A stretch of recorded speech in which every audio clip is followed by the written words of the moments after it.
Bienvenue dans Femmes d'Impact, une série de podcasts initiés par la Friedlichsebet Stiftung Côte d'Ivoire à l'occasion du mois consacré aux droits des femmes. À travers cette série de discussions audiovisuelles, l'objectif est de mettre en lumière les parcours des femmes ivoiriennes engagées, issues de différents domaines politiques, institutions publiques, économie, société civile, dont les trajectoires illustrent leur contribution à la transformation sociale et démocratique de la Côte d'Ivoire. Cette initiative vise également à créer un espace de dialogue intergénérationnel permettant aux femmes ayant une expérience de la vie publique de partager leur parcours, leurs défis et leurs convictions avec les jeunes générations. C'est dans cet esprit que des jeunes femmes sont présentes ici aujourd'hui avec nous afin d'écouter ces échanges et participer à cette réflexion sur le leadership féminin et l'engagement dans la vie publique. Elles auront aussi l'opportunité de poser leurs questions à notre invitée du jour. Je suis Dr Anne-Nadège Assaon et j'ai le plaisir de modérer cet échange. L'épisode d'aujourd'hui vient clôturer cette série de conversations consacrées au leadership féminin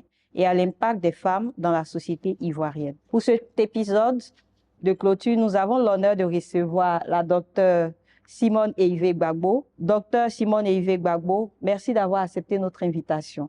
Merci. Avant d'entrer dans les échanges, nous allons vous donner l'opportunité de vous présenter. Je voudrais vous dire merci pour votre invitation. Je suis un peu intimidé par le public que j'ai devant moi. On va essayer de faire. Sinon, je suis Simone Eivé Gbagbo. J'ai fait des études de lettres modernes. Donc, je suis professeur de lettres modernes au lycée classique où j'ai enseigné pendant près de 8 ans le français en classe à des élèves de seconde, de première et de terminale. Puis, je suis passé à l'université. Je suis devenu docteur de littérature orale.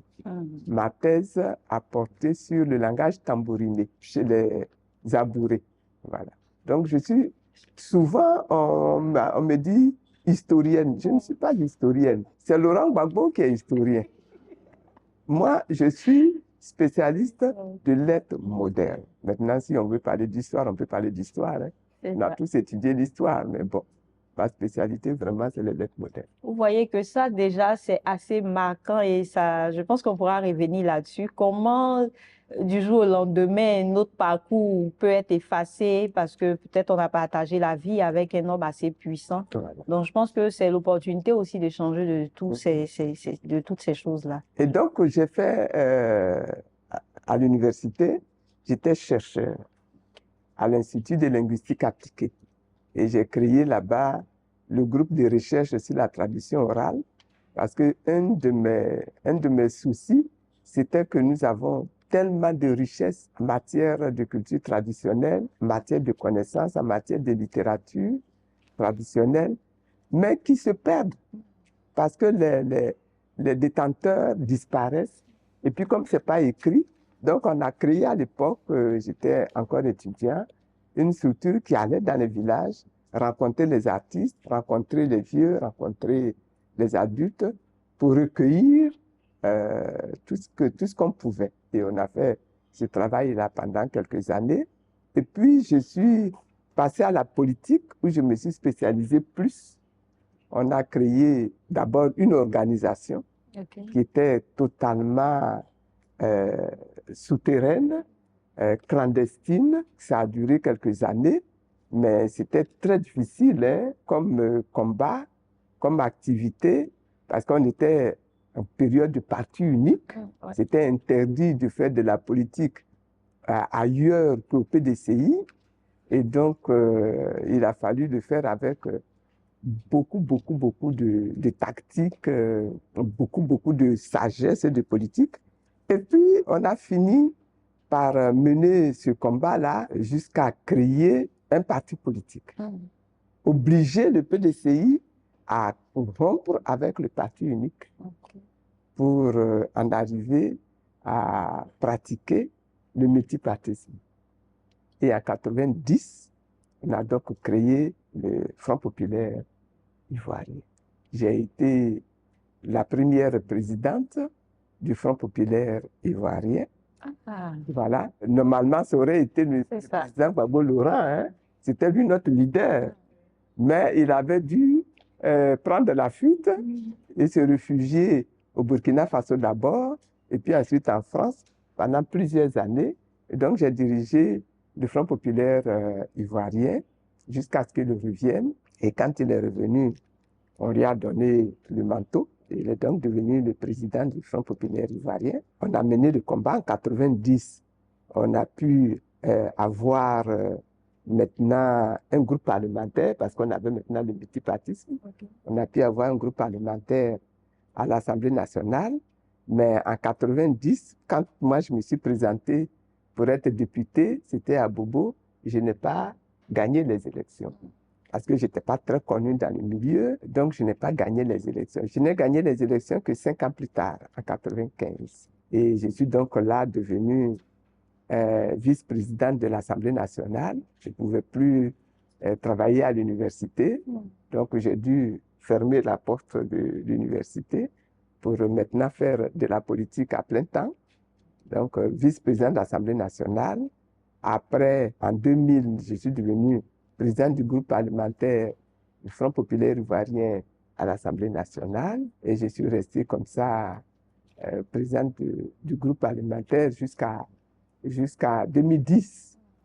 Donc, je suis resté député pendant 15 ans à l'Assemblée nationale de Côte d'Ivoire. Et puis, bon, après, en 2000, c'est en 2000 que je suis devenue première dame parce que le président Gbagbo a remporté les élections. Donc, j'ai mené cette activité de première dame en même temps que l'activité de député oui. Et président du groupe parlementaire FPI jusqu'à ce qu'on parte du pouvoir. Okay. Voilà un petit peu. Je veux résumer. Maintenant, je peux dire que je me suis, comme j'étais mariée, j'ai fait des enfants, donc je suis quand même mère de 5 enfants. Okay. Celle que vous voyez là, elle est la dernière de mes enfants. Après cela, quand la situation s'est renversée, je me suis retrouvée donc en prison pendant 7 ans. 7 ans, j'étais en prison. Bon, ce n'était pas la première fois que je fasse j'ai fait la prison, j'ai déjà fait aussi la prison déjà avant cela. Mais là, je fais quand même 7 ans d'affilée la prison au nord du pays, à Odiné, pendant 3 ans et demi. Et puis ici à Abidjan, à l'école de gendarmerie, pendant également 3 ans et demi. Puis j'ai bénéficié d'une ordonnance d'amnistie qui m'a permis donc d'être libéré. Et je suis resté 2 ans encore au FPI. Et puis, quand le président Gbagbo est rentré, il a créé, lui, le PPACI. On ne s'est pas entendu, donc je ne suis pas allé au PPACI. Et avec d'autres camarades, on a créé le mouvement des générations capables. Et donc, depuis, je suis présidente du mouvement des générations capables. C'est un peu long, hein, mais bon. Non, mais je pense que le parcours mérite d'être expliqué avec autant de longueur parce qu'il y a effectivement énormément de choses à apprendre. Moi, il y a quelque chose qui m'a frappé quand vous avez dit quand le président Gbagbo était au Burkina, vous avez dû être président du FPI. Ça m'a ramené un peu à l'histoire des femmes de Bassam. Et là, on réalise que chaque fois qu'il y a eu des situations, les femmes quand même ont su tenir le coup, permettre au parti de rester fort. Et après, malheureusement, dans l'histoire, soit elles sont présentées comme juste comme des épouses, parce que même les femmes de Bassam, elles ont été présentées comme des épouses qui sont allées revendiquer la libération de leurs époux. Pourtant, c'était aussi des militantes, en mon sens, et c'était un acte politique, en fait, qu'elles avaient mené. Moi, je me sens honoré que vous me compariez à ces femmes-là. Ah. Oui. Je vous assure, parce que n'oubliez pas qu'au moment où ces femmes-là mènent ce combat, nous sommes en pleine période coloniale. Yeah. Ouais. Et les colons qui sont venus là, ils ne sont pas venus pour s'amuser. Ils sont venus pour prendre possession de notre pays. Et ils sont venus convaincus qu'ils sont supérieurs à nos peuples, ouais. Qu'ils ont une culture supérieure, qu'ils ont une connaissance scientifique supérieure, qu'ils ont une maîtrise militaire supérieure et qui peuvent faire de nous ce qu'ils veulent. Ils se sont assis chez eux, en Europe, à Berlin, ils ont divisé l'Afrique, ils se sont partagés l'Afrique et les morceaux qu'ils ont obtenus considèrent que c'est leur propriété. C'est ça, c'est la première chose qu'il faut vraiment prendre en considération. Ne perdez pas de vue le fait qu'à cette époque-là, au moment où même nous devenons indépendants, il nous est interdit de créer sur notre sol une industrie. Tout ce qui est richesse leur appartient d'abord. Ce qu'ils ont décidé, c'est que nous soyons des pourvoyeurs, n'est-ce pas, de ressources et de biens. Ils ont décidé qu'en Côte d'Ivoire, nous devons produire le café, le cacao et puis le bois. Point. Si nous avons des richesses sous terre, ça leur appartient. Est-ce que nous avons du pétrole sous terre? Est-ce que nous avons de l'or sous terre? Est-ce que nous avons du manganèse sous terre? Est-ce que nous avons du sable sous terre? C'est leur propriété. Et donc, pour gérer cela, les hommes qui vont gérer doivent être désignés par eux. Et les politiques qui vont être engagées doivent être déterminées par eux. N'oubliez pas également le fait que nous-mêmes là, quand nous avons vu toute cette puissance venue de l'étranger, nous sommes rentrés dans un complexe d'infériorité qui fait que nous-mêmes nous nous considérions comme des sous-hommes qui n'ont rien comme connaissance, qui n'ont rien comme culture et qui doivent faire ce que... N'oubliez pas que donc en 1958, De Gaulle pose la question aux différents leaders politiques de l'Afrique francophone. Qui veut nous suivre dans la communauté française? Qui veut son indépendance?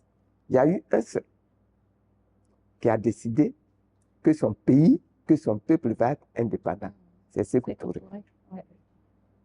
Tous les autres se sont alignés. C'est tout ça. Et donc, quand nous arrivons à cette période où des hommes organisés à l'intérieur du PDCI-RDA décident de revendiquer des droits pour leur activité économique, pour leur activité politique, et qui sont arrêtés et jetés en prison, on est en plein combat. Ouais. Et ce sont des femmes qui vont se lever et qui vont briser l'engagement des Français, la détermination des Français. Ce sont des femmes qui font reculer. Elles marchent sur la prison du Grand Bassam, où les hommes, ou on va dire leurs époux, ben c'est leurs époux, mais c'est des hommes. C'est leurs leaders. C'est leurs leaders, voilà. Où elles vont foncer et briser. Mais je dis, il faut vraiment avoir ça en esprit. Elles vont réussir à faire reculer les Blancs. Et les gens là vont sortir de prison. Les hommes, malheureusement, beaucoup d'entre eux, et parmi les plus importants, ne vont pas accepter ça. Parce que dans ce combat-là qui était mené, il y avait ceux qui disaient, il faut effectivement casser la hargne des Blancs. Mais il y a également ceux qui disent, sans les Blancs là, on ne peut rien faire. Ouais. Donc on a qu'à marcher doucement, doucement pour accompagner les Blancs. Est-ce que vous voyez? Et ceux qui ont dit, on n'a qu'à accompagner les Blancs là, c'est eux là qui disent, ce que les femmes là ont fait, c'est n'importe quoi. Elles sont allées se pavaner sur le pont là, parce qu'aujourd'hui, elles sont en manque. Ils ont dit ça. Oui, c'est parce que elles sont en manque. Que ça a été présenté. Leurs maris sont en prison. Donc là, elles sont en manque. Il faut qu'elles récupèrent leurs hommes pour pouvoir réorganiser leur vie. Donc, vous voyez, c'est souvent que ça nous arrive. Ça. Que l'action des femmes est minimisée. Oui, effectivement. Mais il ne faut pas se laisser complexer par ça. Parce que quand on a triomphé là, l'histoire nous donne raison. Voilà. Ce que vous dites est très intéressant pour faire le lien avec ce qui se passe aujourd'hui, ce que la jeune génération de femmes militantes vit un peu sur les réseaux sociaux. On entend très souvent dire que nous sommes émotifs quand nous portons certains combats. Et écouter des personnes qui ont vécu tous ces problèmes, toutes ces difficultés, on va dire, que la Côte d'Ivoire a connues pour être ce pays, on pourrait dire démocratique qu'on connaît aujourd'hui, nous fait entendre que ce sont des choses qui ont existé par le passé et que finalement, il n'y a rien de nouveau sous le soleil. Et c'est à nous de nous véritablement armer de courage pour pouvoir faire face à tout ce qu'on... Dans votre parcours tout à l'heure, on a pu noter prison, on a pu noter échec en 1990 en tant que candidate aux législatives à Bobo et vous avez remporté 5 ans après. Donc, on voit qu'il y a eu quand même de la résilience à un certain moment. Et peut-être même jusqu'à aujourd'hui, vous incarnez, on dira, la résilience en Côte d'Ivoire pour ceux qui connaissent votre histoire. Et on pourrait se demander quelles ont été les stratégies que vous avez pu utiliser, que ce soit au niveau personnel, politique ou même humain, qui vous ont permis de pouvoir surmonter toutes ces épreuves-là et d'être là encore aujourd'hui pour passer, pour passer des messages d'encouragement à cette jeune génération-là, pour nous donner la force de ne pas baisser les bras. Où vous tirez toute cette force-là? C'est quoi la stratégie? Bon, il y a... On a envie de savoir. Disons qu'il y a un certain nombre d'éléments qui, de mon point de vue, doivent habiter l'individu qui s'engage dans un combat, quel que soit le combat. La première chose, c'est la bonne vision du combat qu'on veut mener. Si vous n'avez pas une vision claire du combat que vous voulez mener, vous allez vous laisser entraîner, comme on dit, comme les nénuphars sur vous. Entraîner ici, entraîner là. Donc, une bonne vision du combat qu'on veut mener. Je vais être député. C'est ça mon objectif. Je veux être député. Je ne vais pas être maire.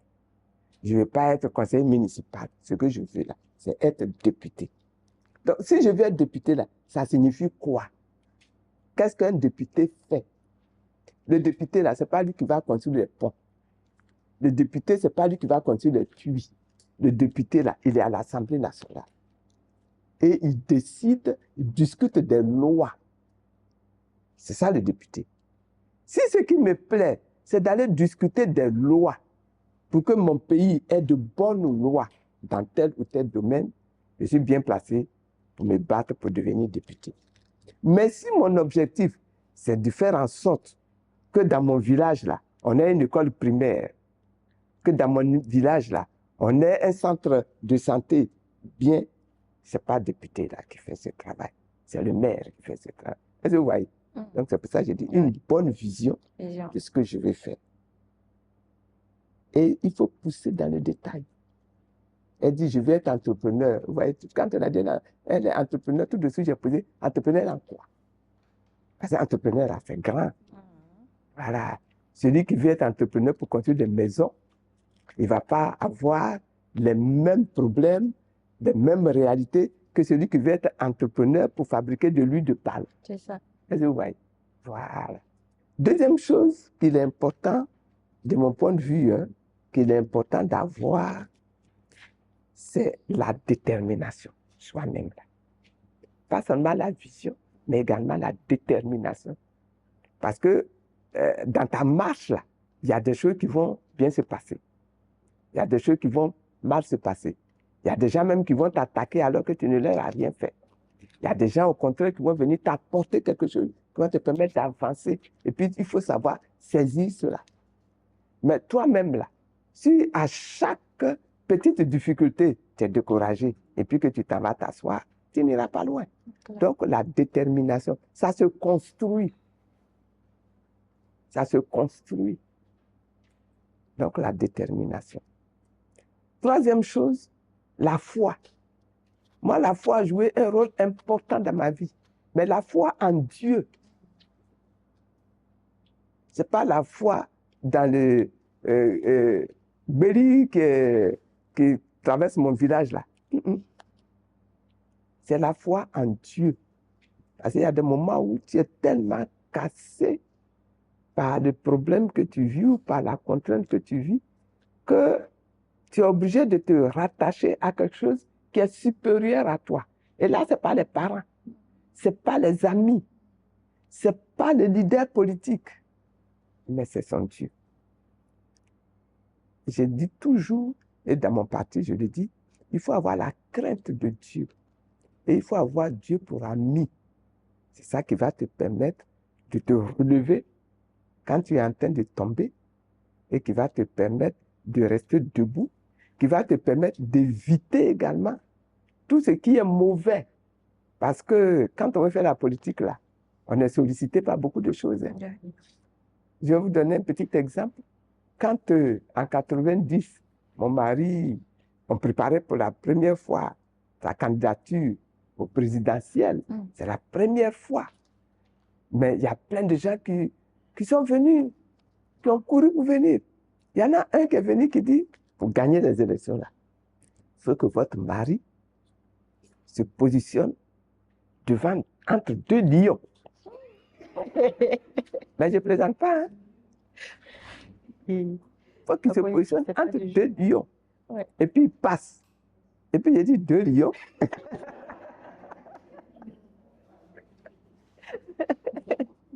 Ah, donc ça va être compliqué. Hein? Et effectivement, il a perdu les élections. Donc il n'a pas pu passer à deux lions. Est-ce que vous voyez? Mais celui qui croit en cette histoire de deux lions là, ouais, il va aller s'asseoir. C'est clair. Mais celui qui pense que en réalité, le vrai problème là, c'est d'acquérir plus de connaissances. C'est d'acquérir plus d'impact sur la population. Parce que c'est la population qui doit se lever pour aller voter là. Tout à fait. D'acquérir plus d'impact sur la population. Donc, de s'organiser pour avoir un parti, une organisation qui va lui permettre de rayonner dans tout le pays. Parce que quand tu es candidat présidentiel, là, c'est tout le pays qui est mis en branle aussitôt. Il faut que tu mettes des gens dans le bureau de vote, etc., etc. Sinon, tu ne peux pas gagner les élections. Moi, je n'ai pas gagné les élections là. Voilà. Donc, il faut, de ce point de vue-là, idéologico-spirituel, se former pour être bien assis. Donc, quand vous avez ça, bon, le reste maintenant, ça se construit avec les relations qu'on construit, avec les moyens financiers qu'on peut lever, qu'on peut obtenir, etc. Et puis, on peut aller à la victoire. Merci infiniment, docteur. On peut retenir, avoir la vision, être déterminé, avoir la foi en Dieu. La foi en Dieu, parce qu'on aurait pu dire la foi, mais vous avez précisé la foi en Dieu. C'est important pour nous, on peut le retenir également. On va parler de leadership féminin. Dans votre expérience, que signifie concrètement le leadership féminin dans la vie publique et politique aujourd'hui? Il y a deux mots là. Il y a le mot leadership, puis il y a le mot féminin. Le leader, ou le leadership, c'est la capacité que l'on développe en soi de pouvoir impacter sa communauté, son groupe, son village, sa société, sa nation. Non seulement de l'impacter, mais de l'amener à se lever, à se transformer et avoir cette capacité-là, donc de tirer tout ce groupe-là vers un objectif, n'est-ce pas? Que l'on a défini et qui quelquefois même nous dépasse. C'est ça le leader. Si tu ne sais pas convaincre les tiens, les mobiliser, les lever, les amener eux-mêmes à se transformer pour l'objectif que vous visez, à acquérir du savoir-faire, de l'expertise, de la connaissance pour l'objectif que vous visez, et que tu ne sais pas tirer tout ce groupe-là pour marcher, n'est-ce pas, à la conquête de l'objectif que vous visez, tu n'es pas encore invité. Ça, c'est valable aussi bien pour les hommes que pour les femmes.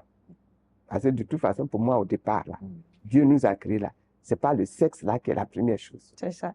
Ce qui est la première chose, c'est que nous sommes des êtres humains. C'est ça. En tant qu'êtres humains, là, nous avons un certain nombre de qualités, de dons, de possibilités que Dieu a mis en nous pour gérer notre société.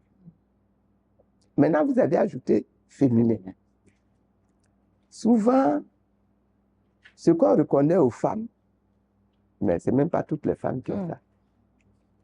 Ça aussi, il faut le dire. C'est ça. Ce qu'on reconnaît aux femmes, c'est une capacité d'intuition, n'est-ce pas, qui lui permet donc d'aller au-delà de ce qui est visible, matériel, pour aller chercher plus loin dans l'esprit des personnes qu'on a en face de soi. Donc, l'intuition, on reconnaît ça aux femmes. L'empathie, on reconnaît ça aux femmes aussi. La capacité à sympathiser, à aider, à soutenir. On reconnaît aux femmes l'endurance. On reconnaît aux femmes la capacité de sacrifice également. On reconnaît aux femmes tout cela. Et donc, tous ces éléments qui viennent enrichir la capacité de leader de la femme lui permet quelquefois, dans la société, de mener une action plus impactante. Mais quand elle mène une action impactante, ce n'est pas pour les femmes. Il faut aussi que ce soit bien clair. On a beaucoup de femmes qui disent, nous on est femmes, on va travailler pour les femmes. Et même il y a beaucoup d'hommes également, elle est femme, donc elle va travailler pour les femmes. En Côte d'Ivoire ici, quand on a nommé une première femme ministre, ça a été ministre de la femme, de la famille, enfants, etc. C'est pas ça. La femme, là, elle est médecin, elle est capable d'être ministre de la santé. Mais si elle est ministre de la santé, ce n'est pas pour les femmes. C'est pour tous les malades dans le pays. Est-ce que vous voyez? Donc, l'action ici, quand on dit leadership féminin, il ne faut pas simplement limiter ça à l'activité en direction des femmes. Oui. Ben, il faut envisager comme les capacités, les potentialités féminines qu'on met à la disposition de la société tout entière. Voilà un petit peu ce que moi je... Très intéressant comme définition et comme approche. Je pense que ça sort quand même de ce qu'on a l'habitude d'entendre et c'est très intéressant. Généralement, les qualités que vous avez citées, l'intuition et tout ça, c'est des éléments qui sont souvent utilisés justement pour estimer que les femmes ne doivent pas être en politique parce que soit elles sont trop émotives. C'est des choses qu'on entend très souvent. Est-ce que vous pensez que ce qu'on a d'intrinsèque en tant que femme ou de spécifique en tant que femme, ça peut être une plus-value en politique?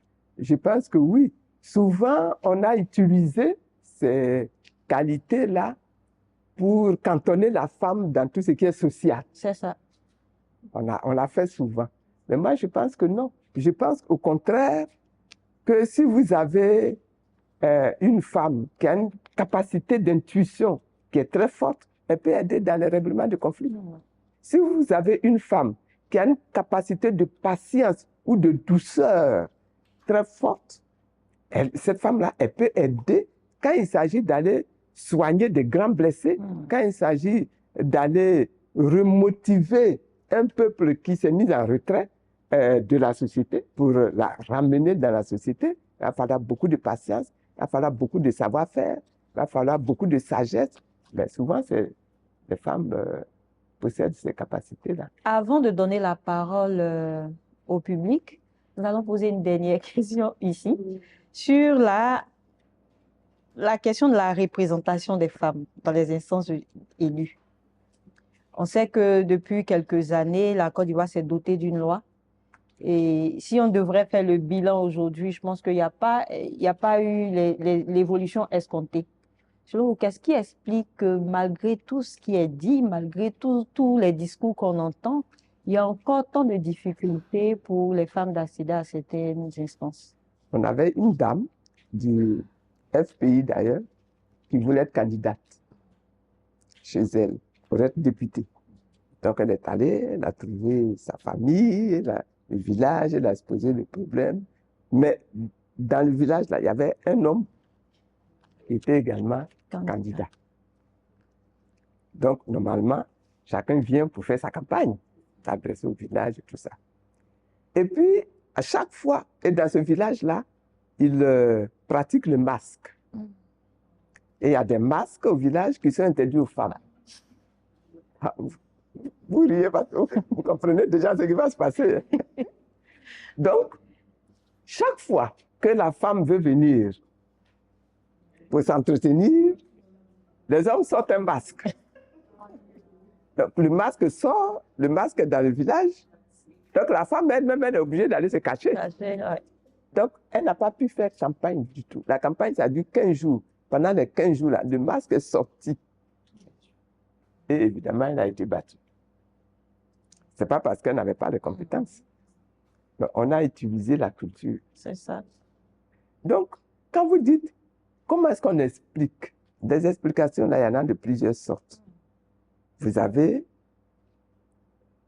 la culture traditionnelle. La femme n'est pas faite pour l'activité publique. Elle est faite pour être à la maison. Elle est faite pour être derrière son époux. On dit bien d'ailleurs, derrière un grand homme, il y a une grande femme. Mais si elle est grande femme, pourquoi elle n'est pas devant? Est-ce que vous voyez? Donc ça, c'est la culture traditionnelle avec toutes ces déclinaisons. Mais il y a également autre chose. Il y a les femmes elles-mêmes qui sont complexées. Et qui elles-mêmes aussi vont utiliser la culture traditionnelle là. Soit pour combattre celle qui est candidate, soit elles-mêmes pour ne pas oser être candidate. Est-ce que vous voyez? Bon. Maintenant, il y a également quelque chose qui a desservi énormément les femmes dans nos villages, dans notre société, c'est que très souvent, nos femmes-là, elles n'étaient pas instruites. Ouais. Donc, pour l'activité moderne, là, elles n'étaient pas compétentes. Quand nous, on créait le FPI et qu'on se battait pour le multipartisme, là, en 89-90, mais les femmes qui ont soutenu l'action du FPI, ce sont des femmes ordinaires qui étaient dans les quartiers, qui étaient vendeuses au marché, qui étaient vendeuses d'éponges. Elles étaient sur le champ de combat. Elles se sont fait matraquer, emprisonner. Mais quand on est arrivé au pouvoir, on ne pouvait pas nommer ces femmes-là. Elles sont vendeuses d'éponges au marché. Elle ne peut pas tenir de poste de ministre. Elle ne peut même pas tenir de poste de secrétaire dans un bureau. Est-ce que vous voyez? Donc, le fait que beaucoup de femmes n'ont pas été scolarisées, ça a été quelque chose de très, très, très important qui a joué dans la vie. Et aujourd'hui encore, ça continue de jouer. Vous allez me dire, mais aujourd'hui, on a quand même plus de femmes universitaires, c'est vrai. On a plus de femmes diplômées, c'est vrai. Mais quand vous regardez la proportion de femmes qui sont très intelligentes, mais qui ne savent ni lire ni écrire, ou qui savent lire, mais qui ont un niveau scolaire trop bas pour occuper un certain nombre de postes, bien, on se retrouve avec ces chiffres. Je récapitule. La culture traditionnelle, qui a ses conséquences. Une de ses conséquences, c'est le fait que la femme elle-même n'a pas confiance en elle, ou que d'autres femmes n'ont pas confiance en elle, ils vont préférer le leadership d'un homme plutôt que le leadership d'une femme. Ce que vous voyez, et qui font que quand il faut aller affronter l'opinion, mais elles sont perdues. Et ce n'est pas seulement valable en Afrique. Hein. Ouais. Dans certains pays, même occidentaux, on a été obligé de faire des listes et d'imposer les listes. Et dans les listes, de regarder le nombre de femmes. Alors, on a eu la liste de 30% de femmes. Ensuite, on est passé à la liste de 50% de femmes. Aujourd'hui, si vous n'avez pas 30% de femmes sur votre liste ne passe pas. On a vu la loi en Côte d'Ivoire. Mais c'est nous qui avions commencé en 90 pour exiger que si vous créez votre bureau de la section ou de la fédération, on vous oblige d'avoir 30% de femmes. Sinon, on n'aurait pas eu de femmes. Déjà en 90. Ça, c'était en 90. En 90, les premiers fédéraux que nous avons eus en Côte d'Ivoire, ici, du Front populaire ivoirien, il y avait une seule femme. Elle était de Tafiré. C'était la seule femme. On a vu que là, il fallait absolument agir rapidement pour donner aux femmes la possibilité, et c'est à ce moment-là qu'on a exigé que désormais, sur votre liste du bureau de votre fédération, de votre section, vous ayez 30% de femmes. Si vous avez 30% de femmes, ça donne l'opportunité à ces femmes-là de se frotter, n'est-ce pas, aux autres, à la vie publique et d'acquérir, n'est-ce pas, par la pratique, les méthodes, le savoir-faire, la capacité, la technicité pour diriger une réunion. Parce que ce n'est pas évident non plus. Pour diriger une réunion, intervenir dans un débat, développer son opinion dans un débat, aller sur un plateau, parler avec des gens, tenir un micro sans trembler, etc. Donc, vous voyez que c'est encore à faire. Ce combat-là, il n'est pas achevé. Il n'est pas du tout achevé. Souvent encore, on a des femmes qui elles-mêmes n'ont pas confiance en elles et qui estiment que ça, là, ce n'est pas la place de la femme. Ce n'est pas la place de la femme. Quand moi, j'ai été candidate au présidentiel, qu'est-ce qu'une femme vient faire ici, là? Hein? C'est même pas, elle n'est pas fatiguée, mais ce n'est pas la place de la femme. Ça, là, c'est une place des hommes. Pour être président de la République, là, il faut être un homme, il ne faut pas être une femme. Et donc, ce sont ces opinions-là qui font aussi que les femmes vont perdre. Est-ce que vous pensez qu'on devrait aller sur des listes réservées? Est-ce que ça pourrait être une alternative en Côte d'Ivoire? J'appelle moi ça de la discrimination positive. Sinon, dans le principe, j'aime bien que les femmes aillent se battre contre les hommes. C'est ça. Voilà. Mais si on veut faire ça pendant 100 ans encore, on serait encore en train de chercher des femmes. Donc, il faut accompagner ça de discrimination positive. OK. Nous allons maintenant donner la parole à celles qui sont intéressées de poser des questions. Je suis Kwame Sarah, militante du PDC-RDA. Vous avez dit 7 ans de prison et j'imagine que c'est beaucoup d'obstacles sur votre chemin. Aujourd'hui, vous êtes présidente de parti politique. Est-ce qu'à un moment donné, vous avez eu l'envie de tout arrêter? Je suppose que vous voulez dire, après tout ce par quoi je suis passé, toutes ces épreuves-là, est-ce que j'ai eu, à un moment donné, envie de tout arrêter? Et je dois dire que non, à aucun moment. Les épreuves, ça fait partie du chemin qu'on parcourt. Mais les épreuves, là, ce n'est pas l'objectif. L'objectif, là, c'est ce que j'ai insisté là-dessus tout à l'heure. L'objectif doit être clair dans votre tête.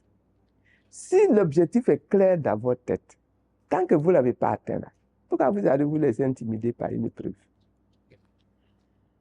C'est comme ça que moi je fonctionne. Je vais faire une marche pour obtenir que les listes électorales là, soient rendues publiques. Ça, c'était en 90. L'objectif là,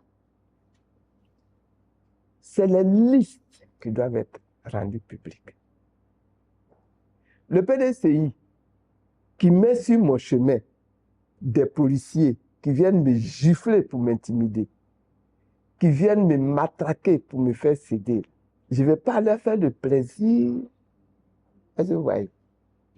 d'arrêter mon combat, alors que je sais que leur objectif, là, qui est leur bonheur, c'est que moi j'arrête mon combat. C'est intimidation contre intimidation. Voilà. Tu m'as giflé, tu m'as arrêté, tu m'as amené dans tel locaux, je suis dans tel locaux, là, et puis je continue d'être sur toi. J'ai eu cette chance, je dois dire aussi dans ma vie, d'avoir une personnalité qui quelquefois intimide.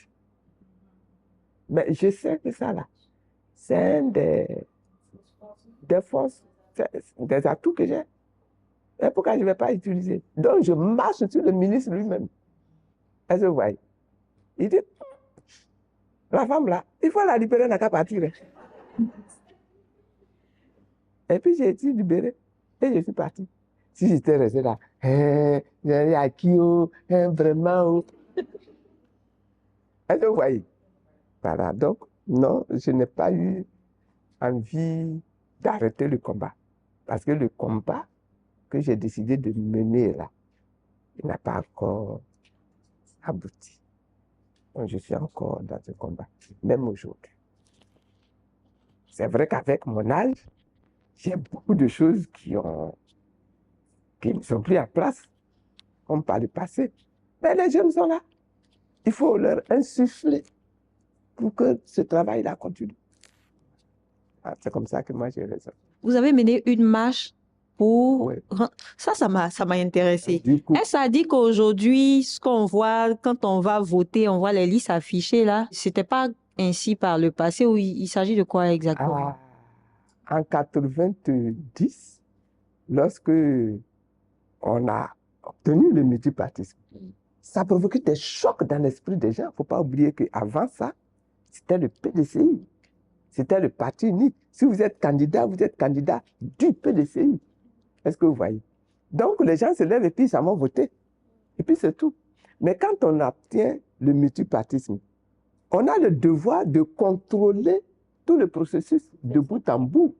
Donc, on dit aux gens, les listes électorales même là, il faut les afficher pour qu'on les voit. Mais avant que vous ne les affichiez là, il faut les mettre à disposition pour qu'on les regarde, pour voir si on est tous inscrits, pour voir s'il n'y a pas de doublons, pour voir ça, etc. Mais ça a été un combat. Oui, j'imagine. Ah oui, ça a été un combat. Donc au début, on s'est fait matraquer. Mais on s'est fait matraquer, mais parce que ce n'était même pas la pratique. On leur imposait une nouvelle pratique. Est-ce que ouais, c'est comme à l'Assemblée nationale. Quand on est arrivé à l'Assemblée nationale pour la première fois, Assemblée nationale multipartite. Avant, là, tous les députés, c'était des députés PDCI. Donc, étant députés PDCI, ils étaient assis dans les chaises de l'Assemblée nationale là, par ordre alphabétique. Kwasi, Amani, Yao, c'était par ordre alphabétique. Nous, on arrive. On n'est pas du groupe PDCI, donc l'ordre alphabétique, ça ne peut pas nous arranger. Moi, je suis EIV. Si je suis assise ici et que je vais parler à mon partenaire qui, lui, est Nguessan, il est assis de l'autre côté, comment on peut discuter? Est-ce que vous voyez? Donc, il a fallu réorganiser même l'Assemblée nationale, voir où on s'assoit. Ça a été un combat, hein, de mettre fin au classement par ordre alphabétique là, pour asseoir les gens par groupe parlementaire. Mais ça a été un combat. Ça a été un combat. Est-ce que vous voyez? C'est comme quand, ça je me réjouis toujours de ça, mais c'est pour me moquer du PDCI. La première fois qu'on est au pouvoir, et puis un projet de loi arrive à l'Assemblée, et le projet de loi là est signé Laurent Gbagbo, président de la République. Mais les PDCI ont pleuré. Pendant 40 ans, le projet de loi arrivait, signé Houphouët-Boigny. Pour la première fois, les choses ont changé. C'est écrit. Mais est-ce que vous voyez, c'est le changement là. C'est le changement qui impose tout ça.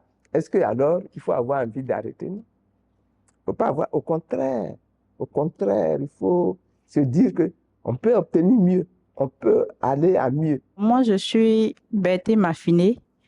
Voilà, je suis conseillère élue au niveau du département d'Abingou. Ma question, c'est de savoir, aujourd'hui en Côte d'Ivoire, lorsque on veut faire la politique, les gens utilisent n'importe quoi, n'importe quelle occasion pour vous détruire en fait. Ils peuvent passer par votre famille, votre vie privée. Vous, en tant que femme, vous avez certainement vécu ce genre de situation. Comment est-ce que vous avez pu être résistante jusqu'à aujourd'hui? Parce que c'est pas vraiment facile pour les hommes. Imaginons nous, les femmes qui sommes beaucoup entourées de familles qui avons des enfants et autres. Qu'est-ce qui peut détruire la volonté de celles qui s'engagent en politique? Comment on peut...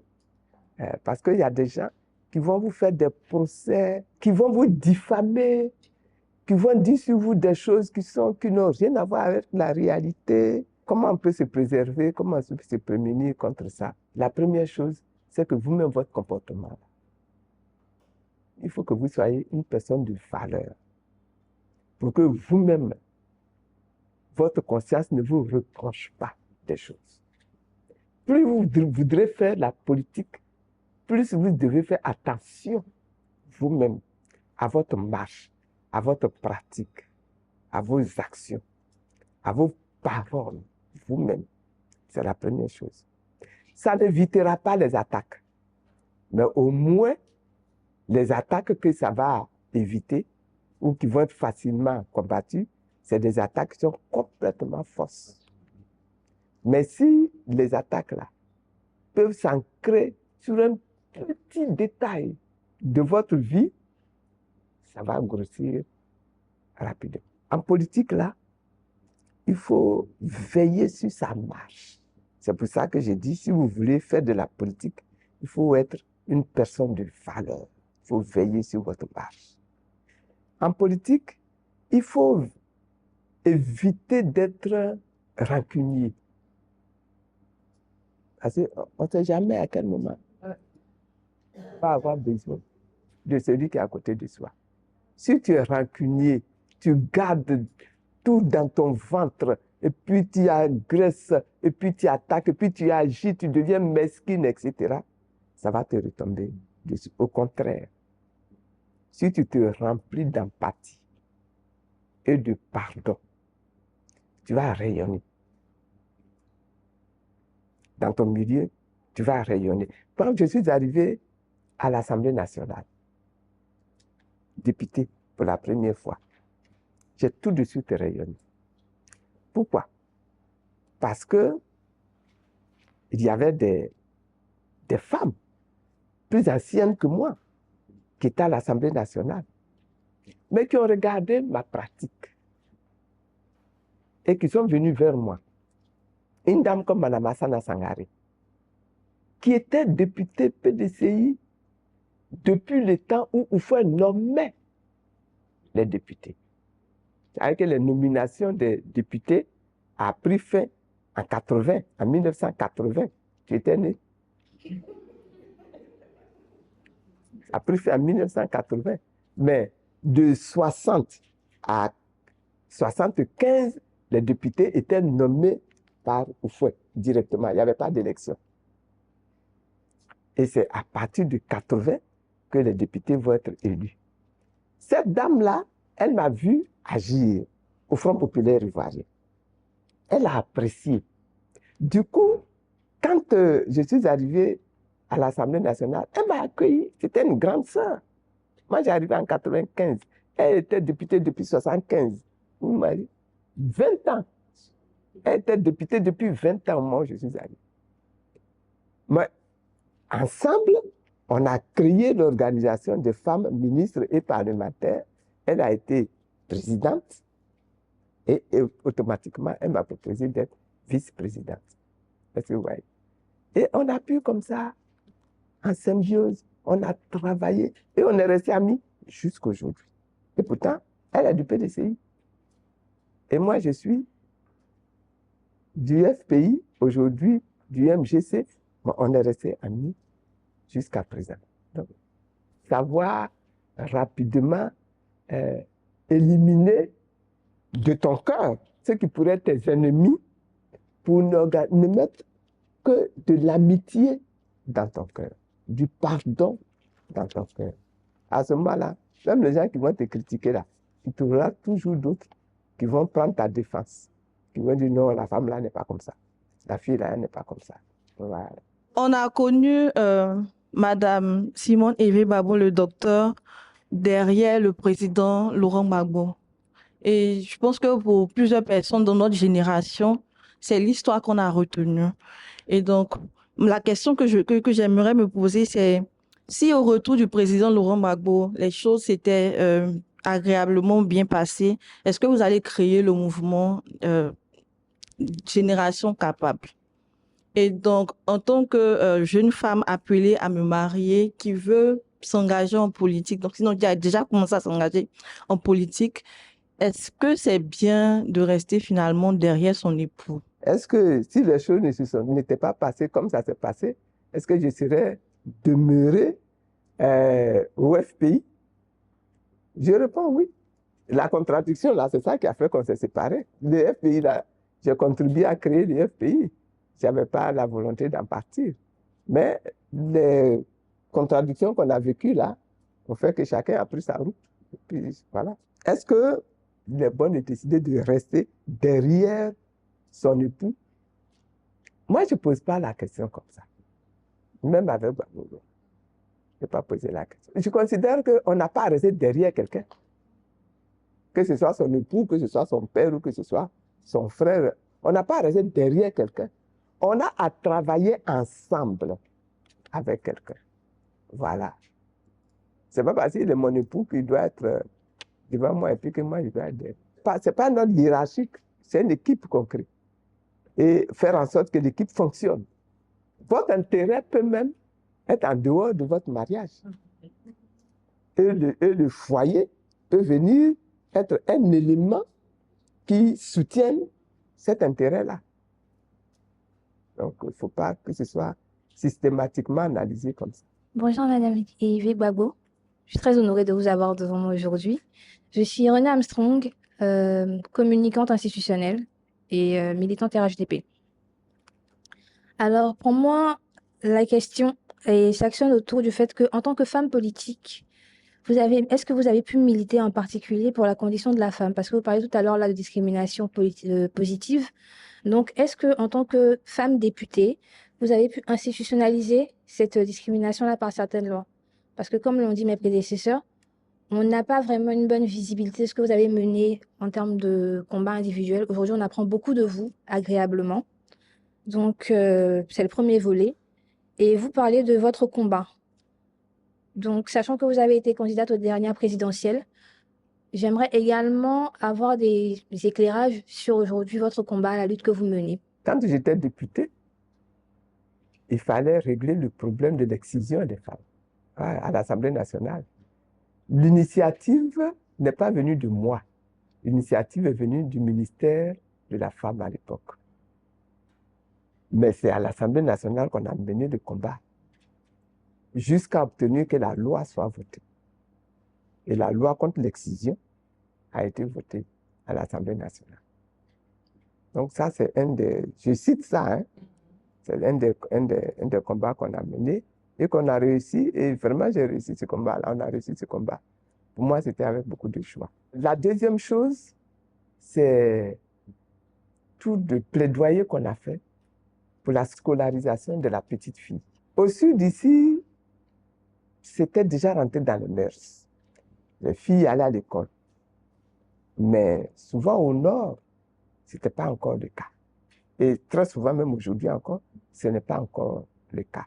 Donc, avec le groupe dont j'ai parlé tout à l'heure, là, qu'on a créé à l'Assemblée nationale, avec les ministres, les femmes ministres et les femmes députées, on a organisé des sessions, on est allé rencontrer des parents à Bobo, à l'intérieur du pays, à Kachola, etc., pour plaider pour que les enfants, les fillettes là, qu'elles puissent être scolarisées.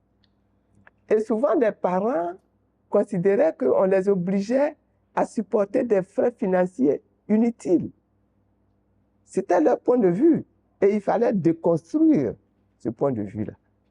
Parce que la fille, pour eux, à 15 ans, là, d'accord, aller se marier, et puis on va te dégager là.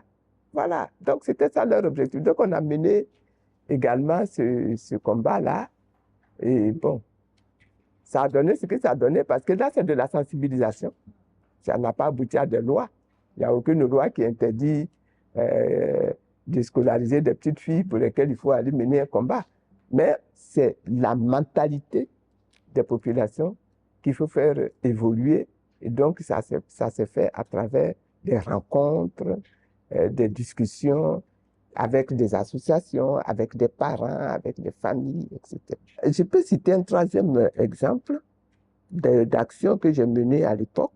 Mais ça, c'était contre une décision du gouvernement qui a été prise par la suite et c'est normal que ça ait été prise.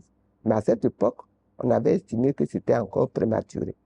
Aujourd'hui, il y a une loi qui est votée, qui exige de la mère qu'elle nourrisse l'enfant au sein jusqu'à 6 mois. C'est après 6 mois que la maman peut maintenant passer à autre chose. Et donc, j'étais député à l'Assemblée nationale quand le projet de loi est arrivé à l'Assemblée nationale. Il faudrait discuter. Apparemment, c'est très joli et c'est très bon. L'enfant doit être nourri au sein. C'est lait de la maman. C'est une très bonne chose. Mais il y a un certain nombre automatiquement d'accompagnement qu'il faut mettre en place pour que la mère puisse jouer ce rôle. Surtout que c'est une loi qu'on allait voter. Et la loi qu'on allait voter comportait des parties où, là, c'était maintenant les sanctions. Si vous ne faites pas ci, si vous ne faites pas ça, on va vous faire ceci, on va vous faire cela, on va vous poursuivre, etc. Ce projet de loi-là, à l'époque, nous, les femmes à l'Assemblée nationale, on a réussi à se mobiliser et à renvoyer les ministres à l'exécutif pour aller rediscuter. Parce que quand vous dites à une mère, tu n'as plus le droit de donner le biberon à ton enfant jusqu'à l'âge de 6 mois. Mais moi, je travaille. Et si je travaille là, mon bébé, il est nourri comment? Je travaille. Est-ce qu'il y a une crèche qui est créée sur mon lieu de travail pour m'aider à venir à allaiter l'enfant? Hein? Je travaille. Comment je fais pour garder mon emploi? Parce que très souvent, les directeurs d'entreprise, là, ils sont prêts à renvoyer la femme parce qu'elle est enceinte ou parce qu'elle vient d'accoucher, elle n'est pas disponible, ceci, cela. Donc, tant que ces dispositions ne sont pas prises, nous, on ne vote pas la loi. Et on n'a pas voté la loi. Et la loi est repartie. Et c'est beaucoup plus tard que cette loi-là, finalement, elle a quand même été votée. Mais regardez bien, ça ne peut pas être respecté. La loi ne peut pas être respectée dans les conditions actuelles. Quand j'étais nouvellement première dame, c'est vrai, on a mené ce combat-là également contre le sida. Mais ça a été une grande campagne aussi pendant près de 2 ans avec le ministère de la Santé, avec les organisations. Il y avait des organisations de personnes même qui sont atteintes du sida. Parce que là, ça a été quelque chose de terrible pour les femmes qui perdaient leur foyer parce que les maris les renvoyaient. Alors que souvent, c'est le mari lui-même qui est venu contaminer son épouse. Voilà. Donc, il y a eu beaucoup de... On a mené ce combat-là pour expliquer aux gens ce que c'est que le sida, comment se protéger du sida, et puis les chefs d'entreprise, pour les sensibiliser à cela, pour qu'ils ne renvoient pas leur personnel, parce que le personnel souffre du sida. Je me suis retrouvé en prison en 1992 à la Maca, toi qui cherches les différentes prisons là. Et quand on était à la Maca, il y avait comme ça des femmes qui étaient en prison, mais avec leurs enfants. C'est pas normal. Juridiquement, là, il y avait un problème. Donc, vous voyez, j'ai utilisé, j'ai utilisé encore mon statut de femme très respectée. Ouais, en 92, on n'était pas encore au pouvoir, mais j'étais quand même déjà connu. On dit Simone Gbagbo, là, attention. Donc, j'ai convoqué en prison où j'étais le directeur de l'administration pénitentiaire. Et il est venu. J'étais la première surprise. Il est venu. Et je lui ai dit, mais voici telle femme qui sont avec nous dans le bâtiment des femmes. Il y en a qui ont le sida. Elles sont presque en fin de vie. Il y en a qui ont des enfants. Elles sont arrivées en prison parce qu'elles étaient enceintes. Elles ont accouché et les enfants sont là. Il y a des enfants qui ont 5 ans parce que la mère est condamnée à 10 ans. Elle est là avec son enfant qui a 5 ans et qui est devenu prisonnier. Son espace de vie, c'est la prison. Donc, c'est ce type de combat-là qu'on a mené, mais on a participé au grand débat également. Hein. je ne suis pas toujours dans les grands débats sur les droits de ceci, sur le droit. Moi, je veux voir concrètement, il y a un problème de droit ici, là. On le règle comme problème des droits des femmes pour qu'elles puissent faire la politique, pour qu'elles puissent accéder à des postes de responsabilité. Ce qui était à mon niveau à cette époque, c'était notre parti. Donc, organiser les choses pour que 30% des femmes soient effectivement une condition exigée et par l'ensemble du parti. Bon, c'est ce que nous avons fait. Vous demandez quid pour le combat actuel des femmes. Moi, bon, bien sûr, les femmes vont participer, mais mon combat actuel, ce n'est pas le combat des femmes. Les femmes vont jouer un rôle extrêmement important. Mais mon combat actuel, c'est pour la Côte d'Ivoire, la nation ivoirienne et pour l'Afrique. Je divise l'histoire de la Côte d'Ivoire et de l'Afrique en 3 périodes. Nous avons la période, je dirais coloniale. Je laisse de côté même toute la période précoloniale. La période coloniale. Pendant la période coloniale, comme je disais tout à l'heure, les gens sont venus, ils nous ont colonisés. L'objectif du combat qui a été mené par les générations de cette époque, c'est de sortir du système colonial et d'accéder à l'indépendance. Ce sont le PDCI et RDA de l'époque. Il y avait également d'autres partis à l'époque qui ont fini par se fondre dans le PDCI et RDA. Il y a le président Houphouët qui est la tête, qui est le leader de ce combat, même si ce n'est pas lui qui a démarré ce combat. Ce n'est pas Houphouët qui a démarré ce combat, mais c'est lui qui a été positionné comme leader de ce combat. Et ils sont allés jusqu'à l'indépendance. Est-ce qu'aujourd'hui, on peut considérer vraiment qu'on est indépendant? Quand on regarde bien, est-ce que notre société, là, c'est une société indépendante? J'ai dit non. Il y a encore des choses à faire à ce niveau. Ce qui est acquis, on prend. Mais il y a encore des choses à faire à ce niveau-là. Quand, donc, le PDCI accède au pouvoir avec l'indépendance, ce qu'ils mettent en place, c'est un système de parti unique. Je ne dis pas c'est bon, je ne dis pas c'est mauvais, mais en tout cas, nous, on n'a pas aimé. Et donc, comme on n'a pas aimé, nous, on s'est organisé pour mettre fin au parti unique. C'est la deuxième période où on a mis fin au parti unique. Et quand on a mis fin, on a réussi à mettre fin au parti unique, ce qu'on souhaitait, c'était de créer le multipartisme et également la démocratie. C'est ça qu'on souhaitait. On a fait un certain nombre de réformes. Mais est-ce que quand on regarde aujourd'hui, on peut dire vraiment que notre société-là, elle est démocratisée comme on le souhaite? Non.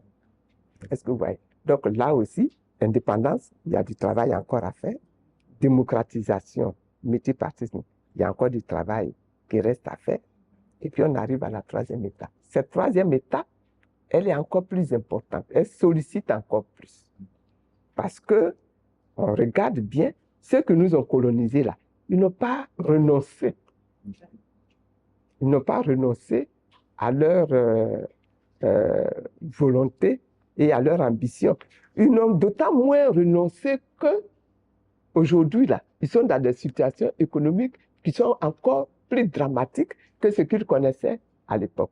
Donc, ils sont encore sur nous de façon plus virulente. Mais il y a tous les autres qui sont également venus sur nous de façon plus virulente. Aujourd'hui, vous avez tous les pays asiatiques qui viennent aussi chercher à prendre leur part.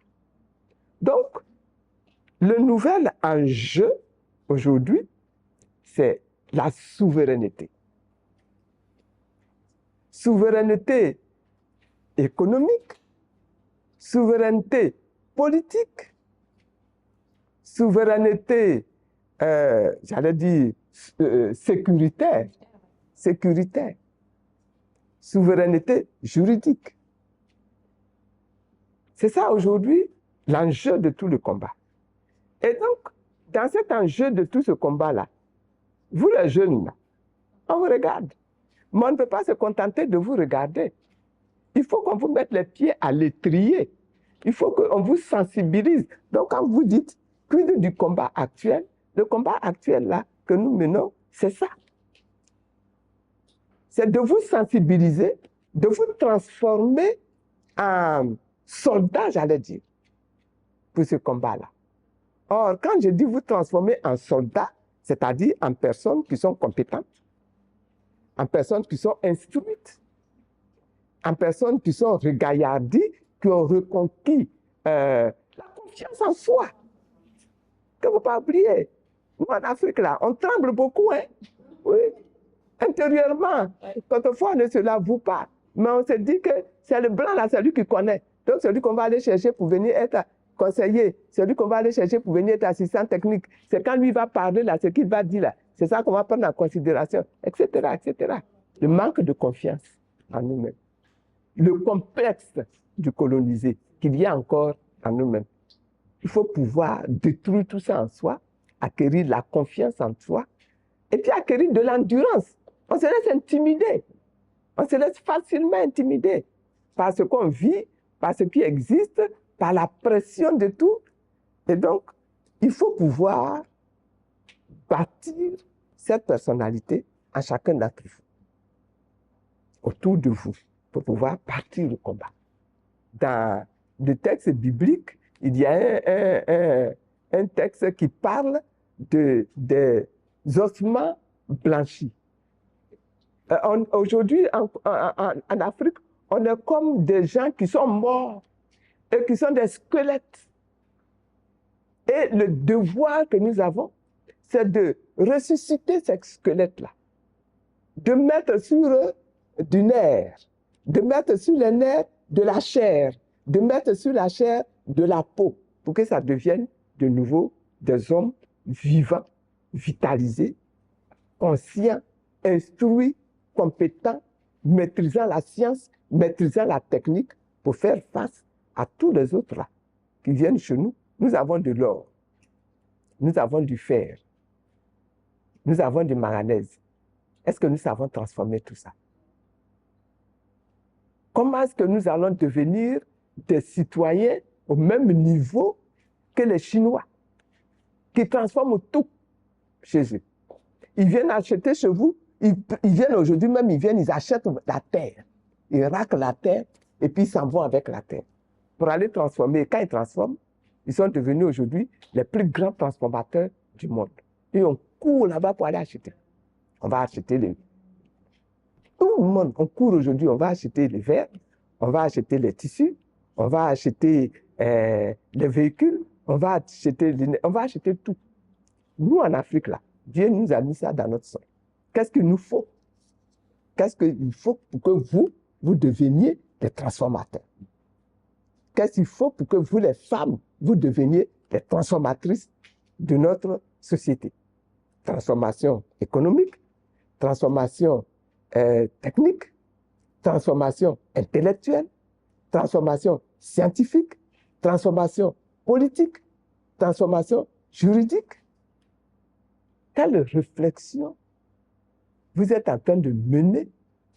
Quelle culture vous êtes en train d'acquérir pour transformer vos mentalités, pour transformer votre savoir-faire, pour encourager le savoir-faire traditionnel, les connaissances traditionnelles que nous avions chez nous, là, pour les élever au niveau de sciences modernes, de techniques modernes, de savoir-faire modernes, de process modernes.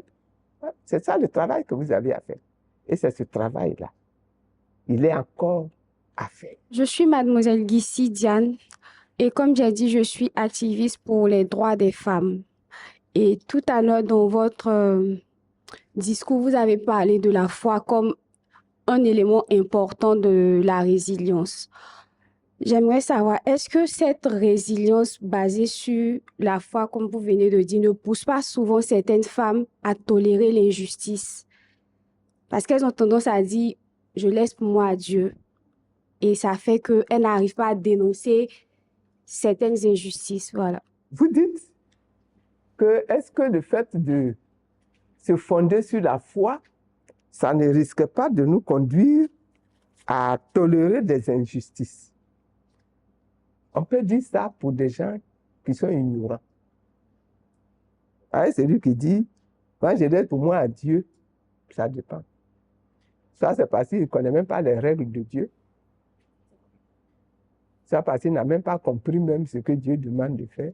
Ça parce qu'il a tellement développé ça qu'il se dit, de toute façon, comme je me suis laissé habiter par la charité, l'amour, de toute façon, il va y avoir une réaction autour de moi qui va faire que les choses vont être réglées. Donc tout ça, c'est bon.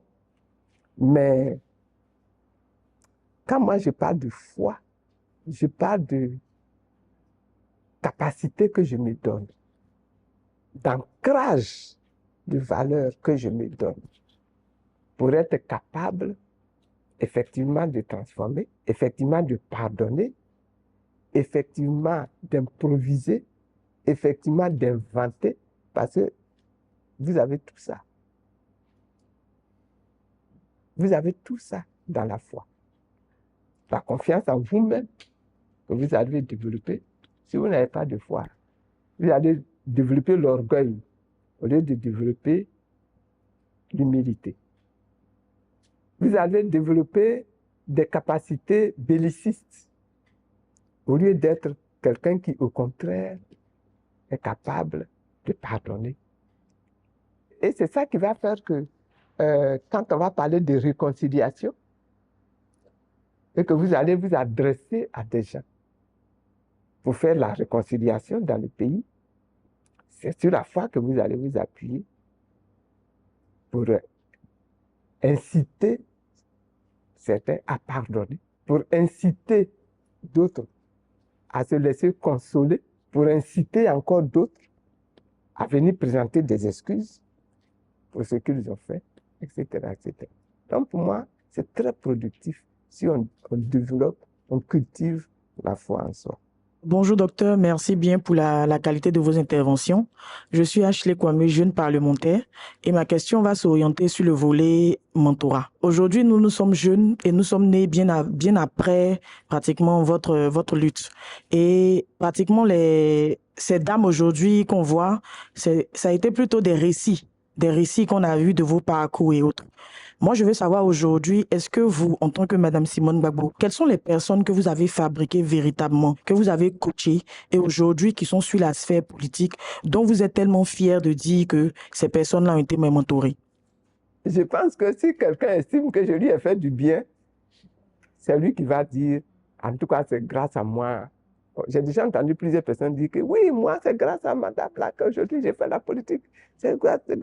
Bon, mais sinon, vraiment, moi-même, là, je ne vais pas vous citer quelqu'un. Vraiment, merci pour votre présence effective. Ma question, c'est plutôt l'aspect syndicaliste. Vous avez été syndicaliste, j'ai vu le CNRS, j'ai vu le CINESI. Aujourd'hui, nous aussi, nous sommes femmes, nous sommes syndicalistes et on rêverait d'avoir un parcours aussi méritant, peut-être que je vais dire méritant, mais je pense qu'il y a un mot plus fort qui ne me vient pas que le vôtre.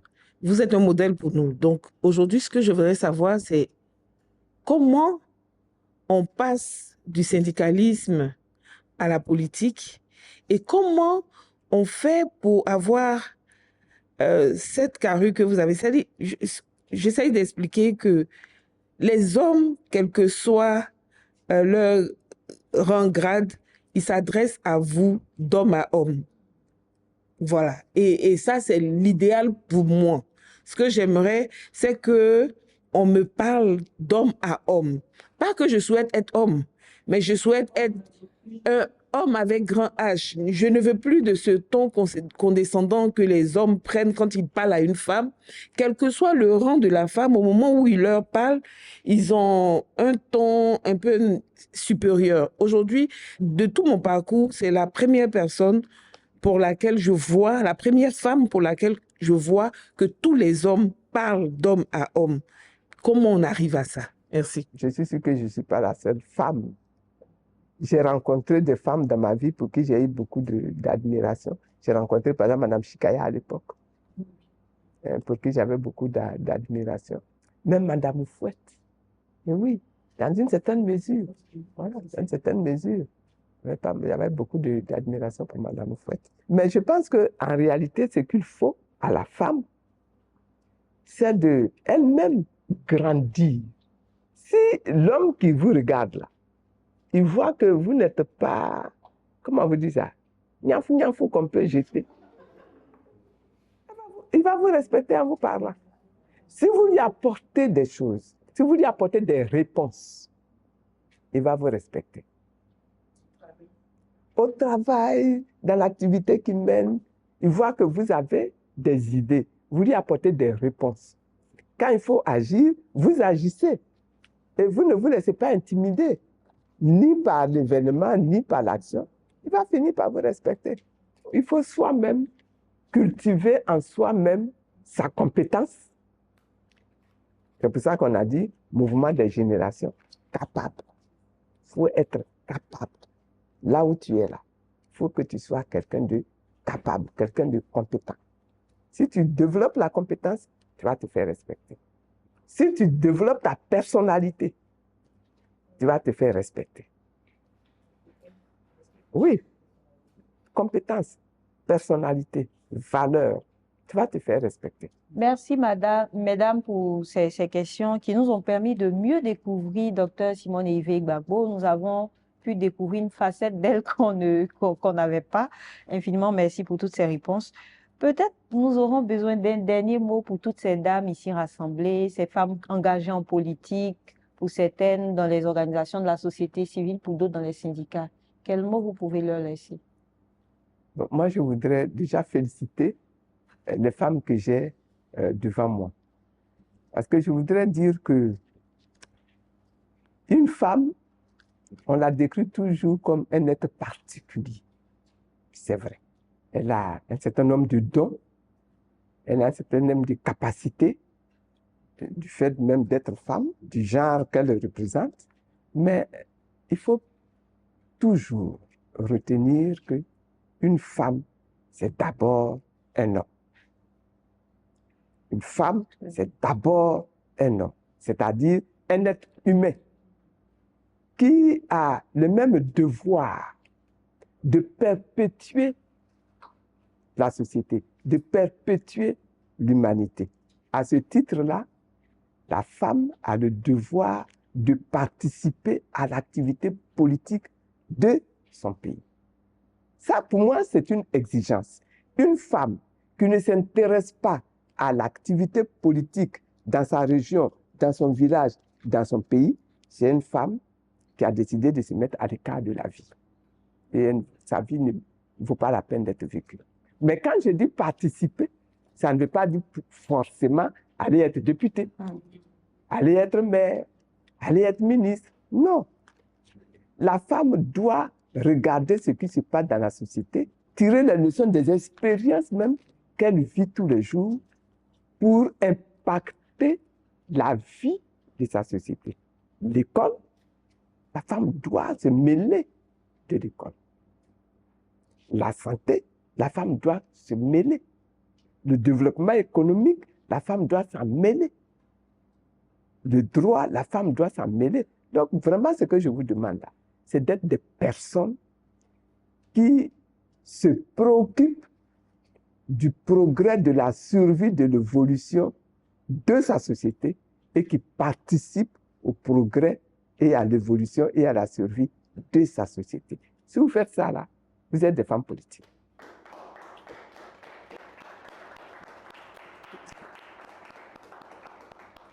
Docteur Simone Eivey Gbagbo, merci infiniment pour ce moment d'échange. Merci pour le partage de votre expérience. Nous avons pu retenir de votre parcours l'engagement, la persévérance, la résilience, la foi en Dieu.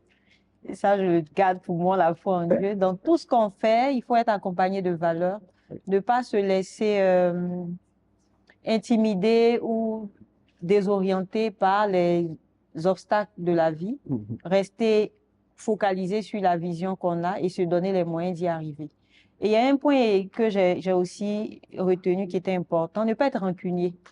Parce qu'effectivement, dans le parcours, on peut rencontrer des personnes qui ont été, en grippe des ennemis par le passé, mais dont on peut avoir besoin pour passer à une autre étape. Absolument. Merci infiniment pour toutes ces stratégies partagées, tous ces tips qui pourront certainement nous aider, qui pourront aider chacune des dames ici dans leur parcours, tant au niveau de leur parti politique, de leur syndicat que de leurs organisations. Je tiens également à dire merci à la Fondation Friedrich Ebert pour cette opportunité qui nous a été donnée de pouvoir échanger avec ces figures marquantes de la politique ivoirienne. Je dis souvent que la transmission manque en Côte d'Ivoire. Malheureusement, ces dernières années, nous avons perdu de grandes femmes politiques qui, pour moi, n'ont pas eu le temps de pouvoir passer, quand même donner leur parcours à cette jeune génération-là. Et nous espérons que la Fondation Friedrich Ebert ne va pas s'arrêter à cette simple initiative. C'est un plaidoyer que je lance. J'espère que cette initiative-là sera transformée en projet et que nous pourrions recevoir d'autres femmes qui ont marqué l'histoire de la Côte d'Ivoire, qui pourront partager leur parcours avec nous. Infiniment merci à tous ceux qui ont pris le temps de nous écouter, de suivre aussi nos podcasts. À bientôt.